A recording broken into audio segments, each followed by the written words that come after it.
Hello everybody, thanks for tuning in. Today's video is going to be on my PBP focus, and these are the figures here. PBP was the Spanish toy company that had the sublease from Kenner to, or the sublicense from Kenner to release toys in Spain.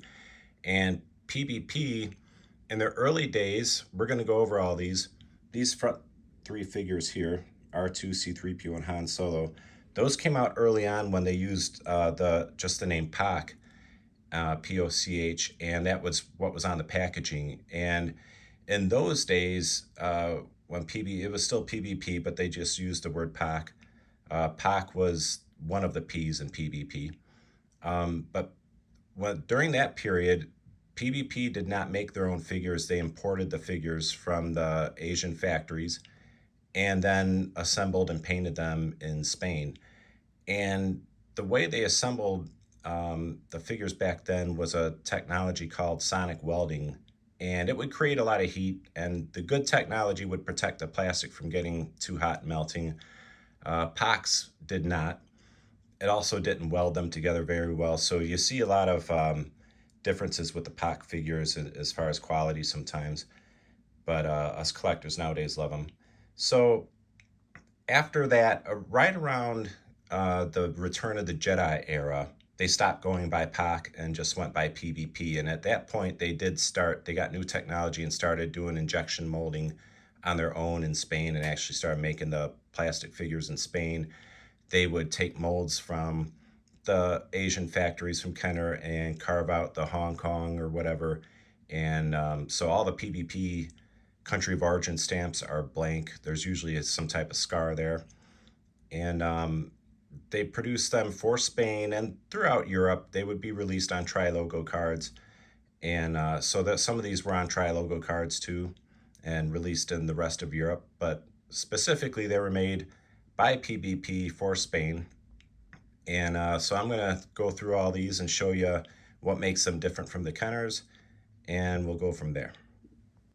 All right, so we're going to start with the PAC era figures that I have. I have Han Solo, R2-D2, and C3PO.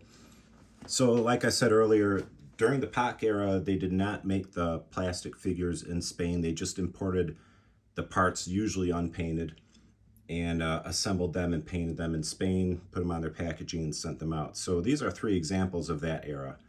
You'll find differences in the paint. Obviously, the molds were the same as the Kenner was using, so you won't see a difference in the country of origin stamps, but you will see differences in the paint and the quality of the sonic welding process.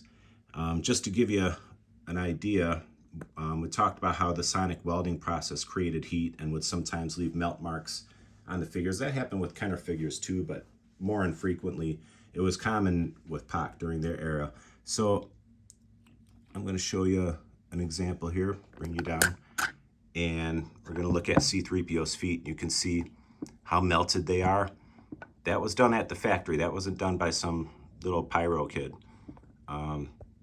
Here's some more melt marks on him. I'm going to turn him around here. See his shoulder right there. Right in there is melted. His feet are rough. And the paint is different. There are some Kenner ones. I have a Kenner one that's pretty gold like this too, but this is a really, really bold gold color. R2-D2, you can tell that little red eye in the middle, looks like it's for a nose. That's a different shade of red with the POC R2s. Move him over. Show you the back here.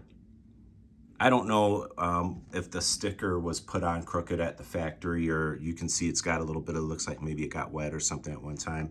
You know, when you're buying these POC figures, again, you're not going to be able to tell it's POC just by the country of origin stamp. It's the paint and the quality, how they're put together.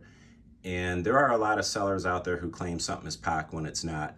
I recommend if you buy a POC figure, I personally like to buy them from people in Europe, because I've seen a lot of American sellers on eBay claiming something's POC and it's not. The Facebook groups, Jabba's Variant Hunters, there's different Echo Base groups on Facebook that you can usually find good sellers who are selling quality PAC figures, but it's hard to tell with some of them. So that's R2. And Han Solo, usually with the PAC, if you can see the outer layer of his belt buckle is not painted, the outer rim, that's usually, PAC was usually the ones doing that. And PAC, you'll see light colored hands and neck. The Kenner ones, I can show you, would have a really flesh looking neck and hands. Not much for melt marks on him and R2. There's a little bit right in there, but so anyway, these are PAC figures, very cool. But like I said, if you're gonna buy one, get them from a reputable dealer, like somebody in one of the Facebook groups, or you know, just do some research on it. So you can also look at variantvillain.com and get ideas of how to tell when things are PAC. So those are the PAC figures. All right, so next we're gonna go over Boba Fett, and the PBP Boba Fett is my personal favorite variant, I think, in the entire Star Wars Kenner line, because he looks so different than the Kenner ones. The Kenner ones are blue, these are almost gray. They're painted differently, different color plastic, just incredibly cool. And they have actually 6 different variants. I have 5 of them here. You can see the color of this one's pads compared to the rest of them. So these are the dark brown, these are the light. What you're looking at here, or right there, that they call that the rocket, okay? And where I'm going to use the term painted knee and unpainted knee, that refers to the bottom. That's a painted knee. That one is an unpainted knee. So when you look at these, you have unpainted dart, painted knee, unpainted dart, unpainted knee, and then painted dart, painted knee, and then unpainted dart, unpainted knee, and then finally this one's painted dart, unpainted knee. So there's also the one with this combination of the painted knee and unpainted dart. There's one of those in this dark color plastic too, or the dark tan paint. So a lot of different variants here. Here's country of origin stamp. Let me get that focused for you. Here we go. So it just has the date stamp, and then you can see on the right leg it's scarred. Another variant is that I have here, that's a double scar. Excuse me, you can see the break between, so there's a bottom of the scar at the top, and then there's a little line between. And then when you look at another one, you'll see that one's double scar. Some of these are single scar. That one there. So a little bit differences on the scars too. But just completely different from the Kenners, and they're very cool. This guy, he doesn't hold on to his gun very well. So my favorite of the Boba Fett variants, though, just because they look so different. I mean, you could spot them a mile away. You don't need to be an expert to tell it's a PBP, and I think they look incredible. So, and if you see my other videos, I'm a big time Boba Fett guy. I have, I think, over 50 Boba Fetts. So, and these sell for a premium. I don't know what I could get for these nowadays. They're all in pretty good condition. They're not mint or anything. Some of them have a little bit of paint loss in that, but these are, you know, they go for a lot of money, several $100s at least. So PBP Boba Fett, they also did a PAC version where he does look more like the Kenner ones, but the chest paint is a little bit different. One day I'll get one of those because it is a cool figure, but the Boba Fett PAC is one, and the Luke PAC too, the Farm Boy Luke PAC. There, you really got to know what you're doing and buy them from a reputable seller, because it can be very hard to tell them from the Kenner ones unless you actually have a confirmed PAC in your hand to compare. So again, be careful buying PACs, but with a PBP Boba Fett, there's no mistaking how different they look. So that's the PBP Boba Fett. All right, another one of my favorite variants is the PBP Hammerhead. The ones here on screen, these are the 4 that I have. You can see the eyes are all pointing in different directions. By default, it was supposed to be this one looking to his left, but here you can see eyes straight looking down, eyes straight looking forward, eyes to the left, and then eyes to his right. And eyes to his right is probably the toughest one to find. These go for a lot more money than the Kenner, you know, regular Kenner Hammerhead. And if you haven't seen it, I have a short video on the different eyes of Hammerhead if you want to check it out. But a regular Kenner one with the gun in near mint condition, you can still get for under 20 bucks. These are probably closer to the $7,500 range, maybe more. And these are all in pretty nice condition too. Here's what the COO, or the lack of COO, looks like. So you can see that's a scar. Right here is a scar where it used to say Hong Kong.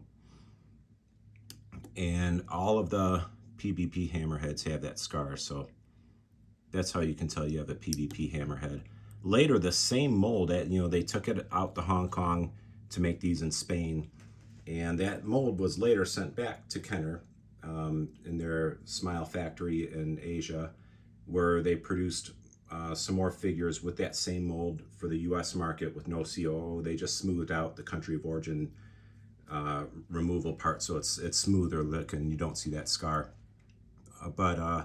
And again, this is all info that you can find on variantvillain.com. I would recommend check them out sometime. It's a cool site and a lot of good information on there. So that's PBP Hammerhead with all his different eyes.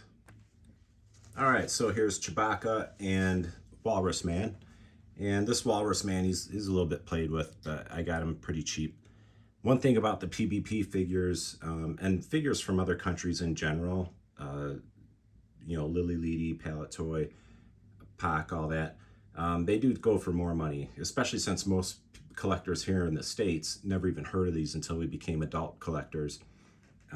So you pay a little bit more. So I think I paid $12 for the Walrus Man, but he's really cool because he's really dark green. You can see how dark his hands and face is, and his eyes are painted differently too. Very different from the Kenner. And here we go. No info on him at all. You can see a little bit of remnants of what used to be a country of origin stamp, but no stamp on him. And then Chewbacca, this one is in pretty nice condition. And that's what Chewbacca, he has no COO also. And these guys were also produced as PACs also. These are the PBP versions, so these were injection molded in Spain, whereas the PAC ones were not. So these would be made much nicer than the PAC versions were. With Chewbacca, on the PAC one, you'll see some with a really dark pouch painted there. So, but these are both PBP era and no country of origin. All right, so next we have Lando, the Snow Trooper, and the AT-AT driver. And these are all, again, PBP. Lando, different face paint, different hair color than the Kenner versions. And you can see he's got the pale face. They're all painted a little bit differently. What I like most about these is that scar. See how it's just two chunks taken out, or it looks like it's two chunks taken out. Actually, the mold would have said Hong Kong there, and where it looks like it's gouged out of the figure there, what happened was the mold actually they covered over the Hong Kong with some new material. So when they injected plastic into there, it left the indentation on the figure. And then what would happen is the little covering material that they put over the Hong Kong would break off. They'd cover it again, and then you'd have a different scar. So with these three figures, you will find a ton of different scars. You can see his on the right leg here. You'll see a ton of different scars because they would cover over the Hong Kong, and what they covered over it with would break off. They do it again, and then the scar would look different. I'll show you. Lando's is pretty cool too there. Just looks like it was gouged out of the figure, but it wasn't. It was just the way the mold was. But I'm a big fan of different types of scars for country of origin stamps, and PBP has some really cool ones. So there's Lando, Snow Trooper, and AT-AT driver. All right, last but certainly not least, we have Darth Vader.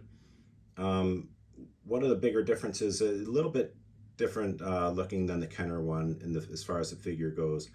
But the biggest difference is the cape. And I'm gonna pick it up and show you. And you can see how it's rough, how it looks kind of rough on there. There you go. And Kenner didn't make them that way. Kenner made them all smooth, like kind of like a little more like the inside of the cape is. They call this the textured cape in collector land, and it's very cool. PBP made those. I'm gonna pick them up so I can show you what the scar looks like. So you can see where the Hong Kong was taken out of the mold, and in the mold, the Hong Kong would have been covered over, which would have created that indentation there on the figure that us collectors call the scar. So there is your PBP Darth Vader. All right, so here's how the figures look in my display. There's Walrus Man, the Hammerheads, mixed in with some other figures, like there's the texture cape PBP Vader. The other ones are from different countries. Boba Fett and the others. So I'll be doing more videos for the figures from the other countries. So thanks again for watching my PBP video, and I really appreciate it. If you liked it, please go ahead and hit subscribe and check out some more of my videos, and I'll be making some more soon. Thanks a lot.